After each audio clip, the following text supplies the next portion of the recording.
हो गया। आंखों देखे हाल के मुताबिक मंजरनामा कुछ यूं था। आओ बच्चों, सुनो कहानी।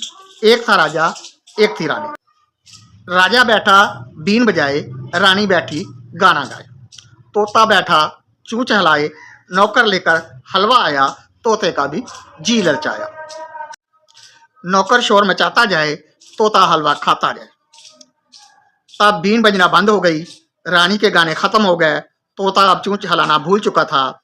नौकर के शोर पर कोई कान नहीं धर रहा था।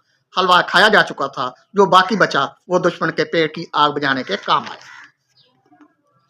ताजदारी हलवापुर ने खलत शाही और ताज वहीं रखा, अपनी गुदड़ी उठाई, असाद थामा और शहर के फाटक की तरफ चल दिया।